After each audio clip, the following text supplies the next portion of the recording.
Hi everybody, welcome to another discussion. We just want to talk about something that we think is ridiculous, what the religious world teaches. And the topic is the number of the beast, the mark of the beast. I was watching a program on telly, and it was saying that what they think the mark of the beast is. And just going back a quick step in history, and I want to show how easy it is just to talk about it and understand it, because in the religious world it's a big topic, the mark of the beast. And so... having the chip in your hand. Yeah, they're talking about having it on your wrist or on your forehead. That's where you had to have the mark in the last days. And going back into history, there's a whole group of people now that are pushing it into the Christian realm that...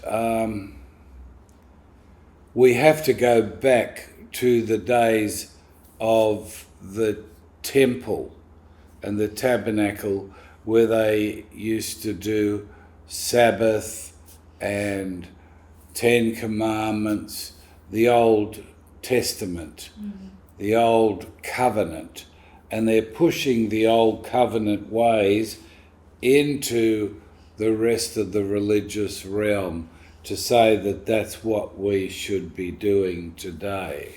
Of course, we don't agree with that. Yahusha came and fulfilled it all and gave us new commands, the 2 royal commands. So that's what we should be living by, not by the 10 commandments. So that's quickly and easily. That belongs to history. It's the history of man's sin from Adam up to now. And we talked about the wormhole, which is the vein, and the wormhole sucking all of those traditions and behaviours. It's sucking it into the vein. Everything has to come to the vein, because that's the end of the story.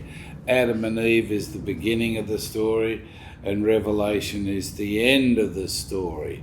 So everything's being, in these last days, drawn into the vein. Everything comes to the vein. That's Yahusha's plan. He said, follow me through the narrow gate. Enter in at the narrow gate. So we realise it's a spiritual gate.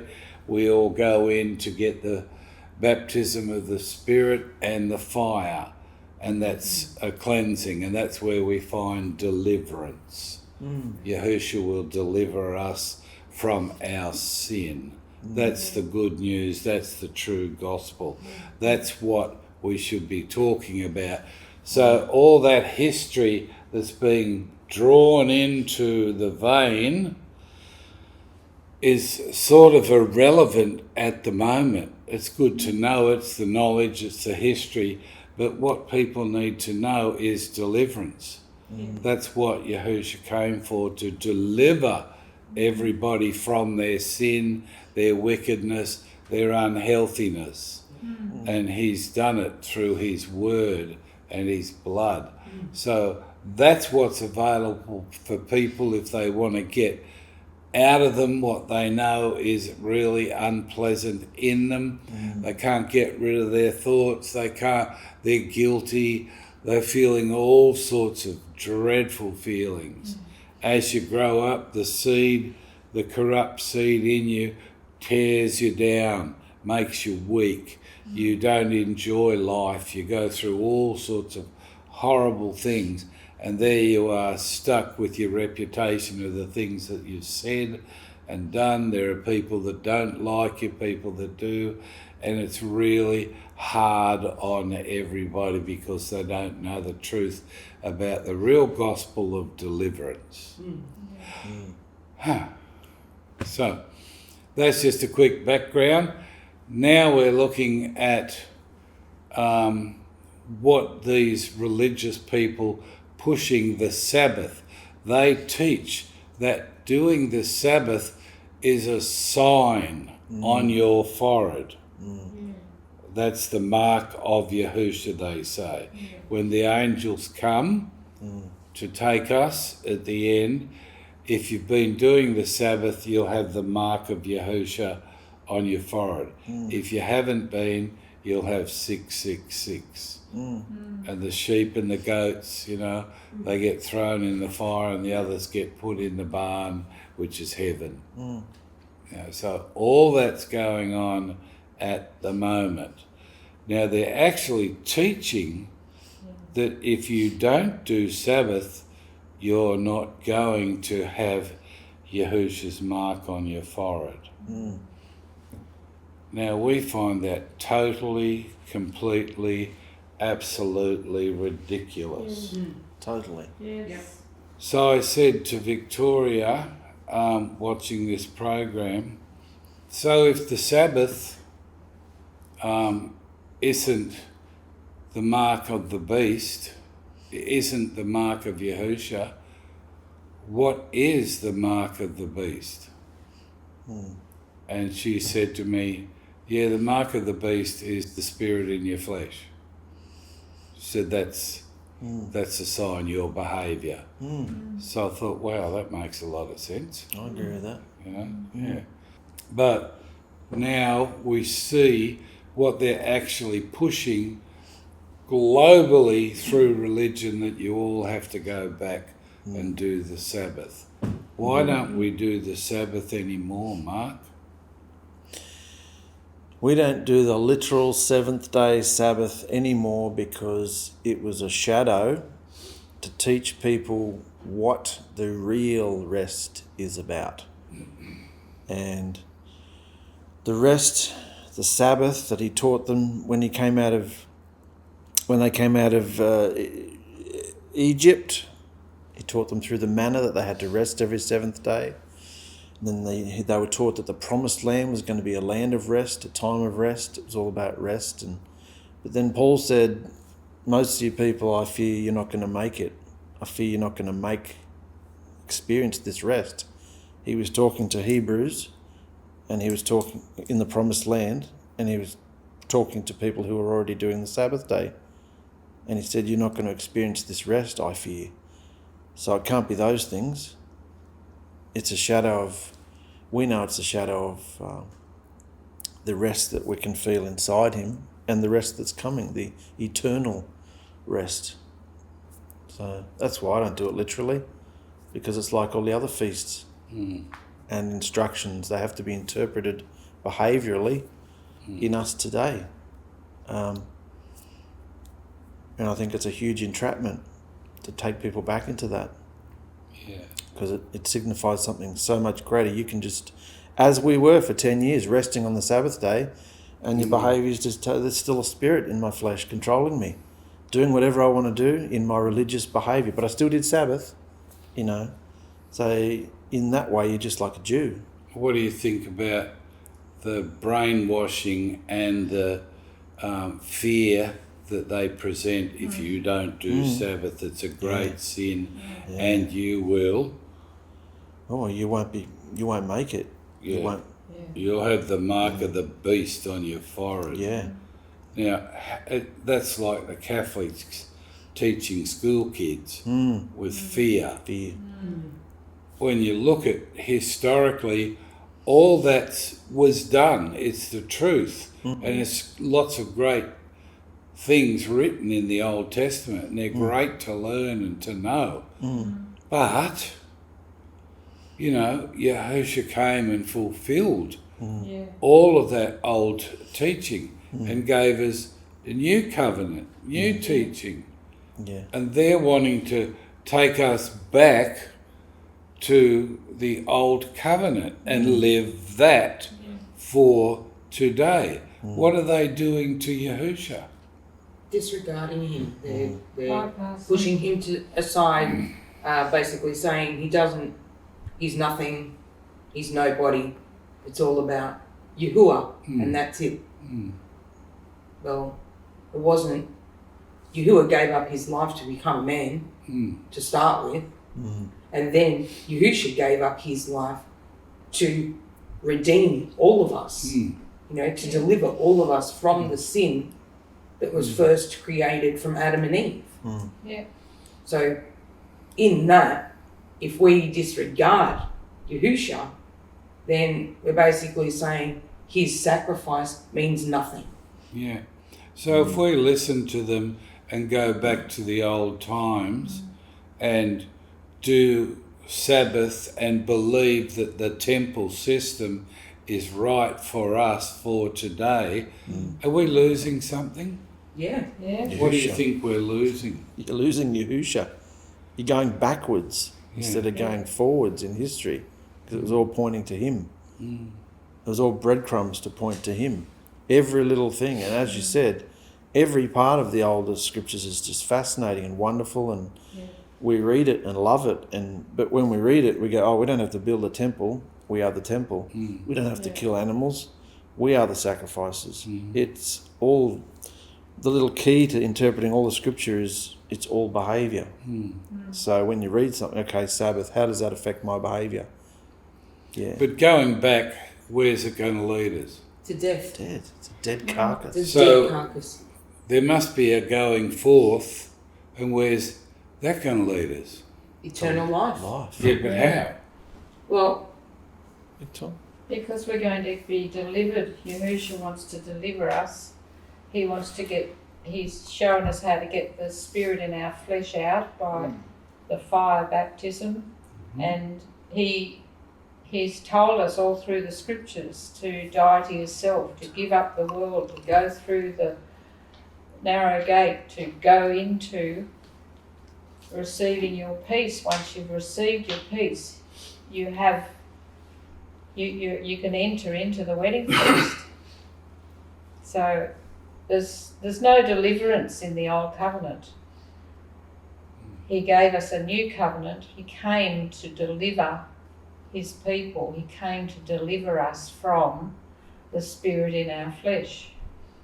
So going back is just going back to a dead carcass, to a dead. So everything from Adam up to Revelation is recorded. That's what his will and plan for mankind is, right?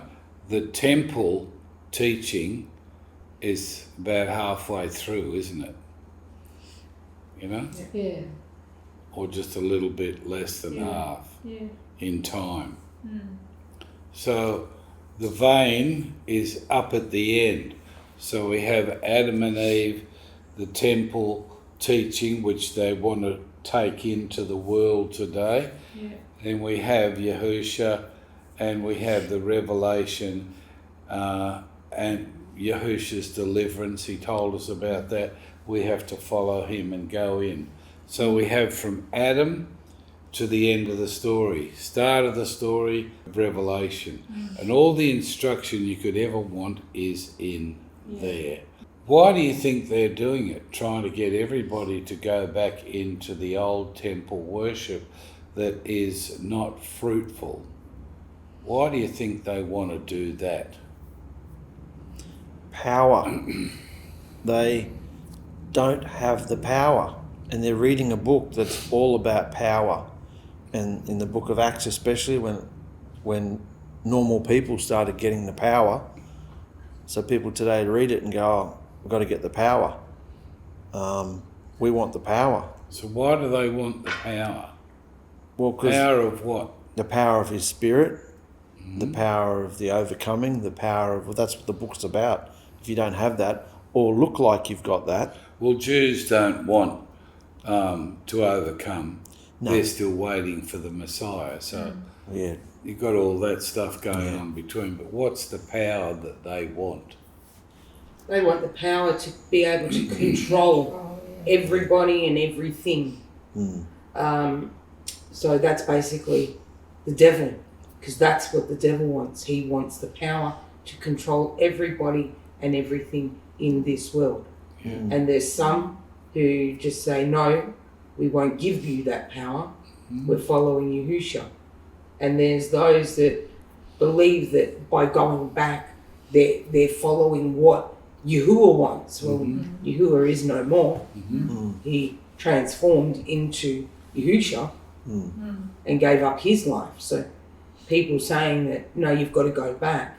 You just basically, the devil copies everything that has been done in history. And he's basically saying, yeah, come back to this, because then they're worshipping the devil in that. Yeah, you're right. It's about control, the power. And it's really about yourself. It's about the power of yourself.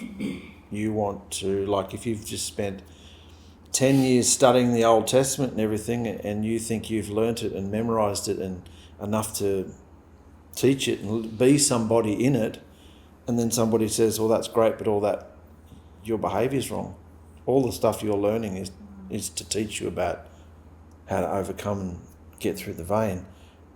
You've gone from someone who thinks you're something to realising your behaviour is just wicked. People don't want to lose that status.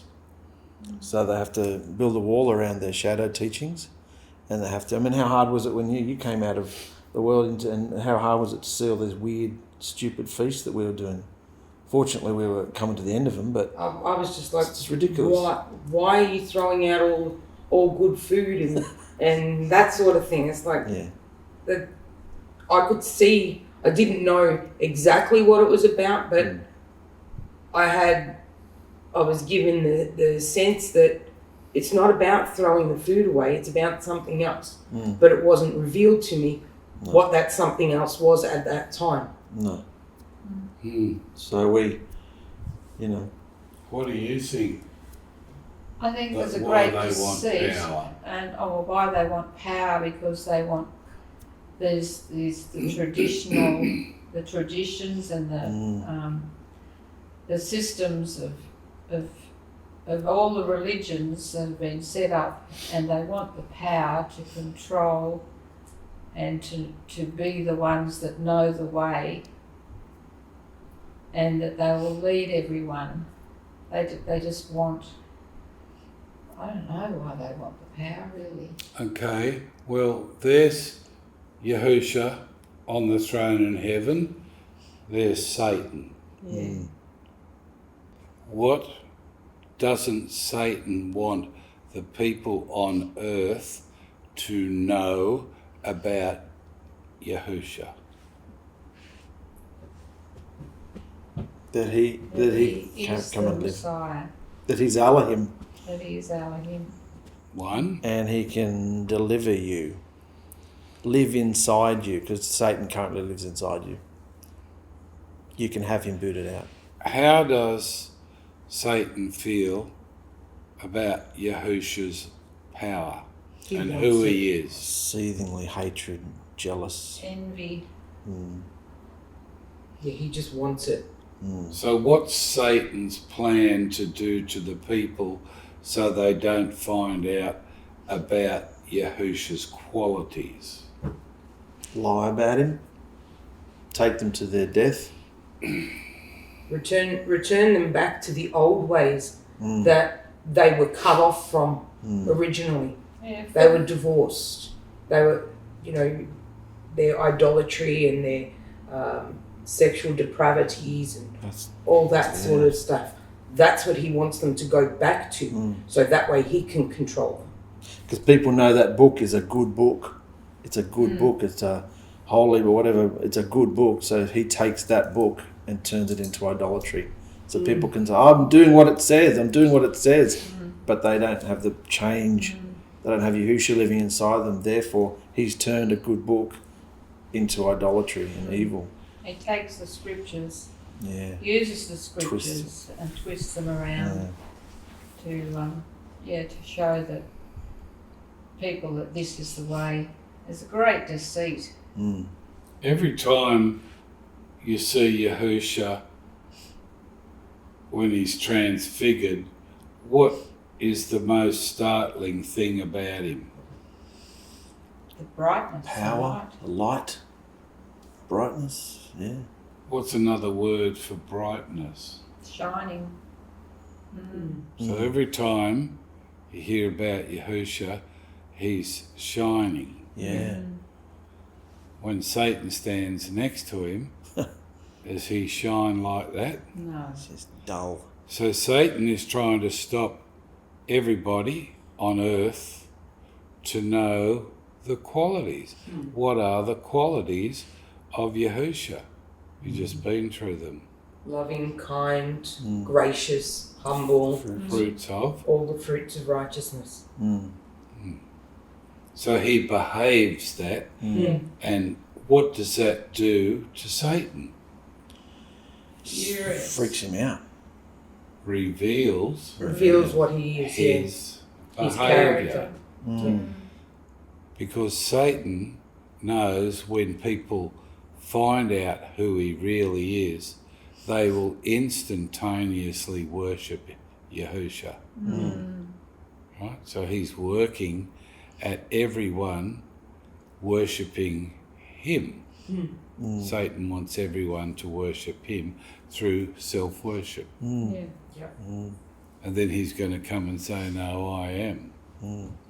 Yeah. So it's very personal. Yeah. Yeah. He doesn't want anyone to know the qualities, the behaviour, the happiness, the joy, the love. He doesn't want anyone to know that that's there for him and that he has the power to deliver them from Satan. And we have to have this deliverance, this crossover message out there so people can see how glorious and wonderful Yahusha really is. And everybody puts themselves in the place of wanting worship from others rather than give it to Yahusha. They put themselves there to have the power to block him off so that he's not being revealed. How would you feel if you were Yahusha and you created all this and you're seeing an angel lower than you are without the power that you have, deceiving everybody, and they're believing the deceiver and worshipping the deceiver instead of the truth? How would you feel if you were Yahusha? Oh, Furious. I'd be devastated, but he's not. you'd want to go and shake them and wake them up and tell them, you're being gripped off. Well, you can't shake a corrupted seed out of a person because it's in them. Yeah. So what's another way to reach people? Through the love. The behaviour's got to be shining. They've got to see. It's not about the scriptures, the words, all that's been done in every religion. Words. People have to see the qualities you're talking about. Yahusha's qualities have to be showing in a person, in a behaviour. Yeah. And that's his plan. Well, that's the thing. If the behaviour's not right, then you're basically not showing them But the behaviour he gave is a choice. Yeah. and only those that choose it will be shining. yeah. Go all the way. But to get that message out to a world that's numb in the mind, but he's chosen the ones he wants. He's really only interested in that. Yeah. And if we're there to help that happen, we can partake of that. Servitude, serving him. But isn't it awful what's really going on? Well, it's disgusting, really. Yeah. You look at what they are doing. Oh no, you've got to go back to the Abrahamic covenant, and you've got to be circumcised. And yet in Galatians it says it's not about circumcision or uncircumcision. It actually says that. So if it says it, They're blind, aren't they? how can you not see that it's not about that? Why are you trying to make everybody go and do that when it's already been fulfilled? Yeah. It's been shown and it's been fulfilled, and It's not about that. If you believe it's about that, then your eyes are not open. No. So what do you feel about the mark of the beast? What religious folk It's just full are of saying lies. it is? Full of lies, just run out lies. Yeah. So And how can you false. recognise the rights, or how can you recognise that someone's got the spirit of their flesh controlling them? By their behaviour. Yeah. It's that simple. Yeah. You walk down the street and you can see it in people. Just the way they behave, the way they talk, the way they act, everything. You just see it every day. Self-centered. How does it make you feel knowing what Satan wants to hide about Yahusha? He wants it not mentioned, not talked about. He wants him talked about.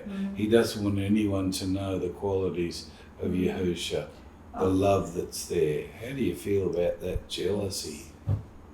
It's just so wicked. Total wickedness. Doesn't want anyone to see, notice, or know about Yahusha. Yeah, it couldn't be more obvious, could it? It's all about behaviour. I mean, the mark of the beast, the 666 on your forehead and on your hand, and the madness, the microchips, the architecture of Rome and the architecture of the United States, and the 666 and all this stuff. It's just simple. It's not gematria and all that garbage. He created mankind on the sixth day, and where's the idolatry coming through? Mankind. Satan's using mankind. The Don't you worship feel of self. sorry for people, Mark? I do. Yeah. Worshipping They don't himself. Yeah, they don't know. No. Because It's so cruel, Yeah. isn't it? The whole thing is so cruel, vicious and vindictive, because people are just flowing along and going along and just totally ignorant of all the wonderful things that they could see about Yahusha. So what is the mark of the beast to you guys? Self-worship, and the behaviour that comes along with that. Self-worship. If you're centering everything on just yourself, then you don't care about anybody else. You're not worried about what somebody's going through, how they're feeling. Oh, that doesn't. It's all about me, all about me. And that's how people act. Like you might say to someone, "How are you?" and then open floodgate. yeah. And it's like, sometimes you just saying "How are you?" just to be nice, And then when you open the floodgate, you think, "Whoa, dang." You'll have to change your dialogue. Yeah. Don't ask that question. That's it. Get a better question. I learned that with some people, yeah. Don't ask that question. Yeah. Yeah. Yeah. It really is about the self-centeredness, the self-worship, because, you take a snapshot of when we're all living as Nazarene, doing the Sabbath, doing the feasts, I look at the state my children of looking at the children, and I think they had to go to school and they were free. Make sure you don't tell them you eat. Make sure you don't rest. You can't do it on Saturday, and you can't. There's all these restrictions and pressure, and look, I don't feel bad about it because we didn't know any better. But I just look at it and go, that is just wicked. To be. You're just setting them up for failure there. They couldn't have nice relationships with people because there's so many rules. Food and weekends and this and that and all this stuff that they're going through, and you're just the town freak, and that's what the Nazarene and the religious folks do, whether you're Christian or not, whatever. There's all these rules, and it's all about, no, I don't do that. And the guy down the street with the Christmas tree in his house, we've got to look down on them because they're wrong. It's not about, put a bloody tree in the house, who cares? It's not about physical things, it's about the behaviour. I'm not saying it right, but it's just such a entrapment. It's all flesh and it's all, whereas they could have just been having nice relationships with people, getting to know people, and if we'd known this, what we know now, you can weave in the truth. weave in the truth to an already existing relationship. But you can't have a relationship with people when they just go, oh, that's a bit weird. Yeah, That's a you're bit just freaky. Yeah, weird. What do you think? Blowing horns. Yeah, I think it's the spirit in our flesh that has to die. Well, that's what you said. Yeah, because that takes in all the behaviour. So obviously the sign is the spirit in the flesh dominating the person, controlling their temple. Yeah. That's the mark of the beast. Absolutely. Because it's Satan. It's Satan that corrupts seed in us. That's where it started, and Yahusha came to finish it, to relieve everyone. But if you run into somebody walking down the street and they're muttering to themselves and talking and, doing all this stuff, you can go, oh yeah, that's a spirit in your flesh. But most of the people on our channel that watch our things have the name of Yahusha. They don't believe there's a spirit in their flesh. You can point it out to someone in the world, but you can't, because of religion and this sneakiness of Satan, they can't see it. I couldn't see it in myself for a long time. I thought I was all right. And it's not until you realise, I'm nuts. I'm crazy. You catch yourself out an hour later going, I've just been talking to myself for the last hour. I'm just talking to a spirit. There's no one here. You're just crazy. Nobody believes that they need deliverance because they've gone into water. It's so deceptive. Okay, brothers and sisters, thanks for being with us. Yeah. We're going to end this here on this point. It's up to everyone to see if they're going back into the old covenant, whether they're being drawn and tricked through lies. The old covenant is fulfilled. Now we're under the new covenant. If you're not under the new covenant, obviously you don't know Yahusha personally, because you would see how shiny he is. We love you. Thanks for being with us. Hope this helps. Bye.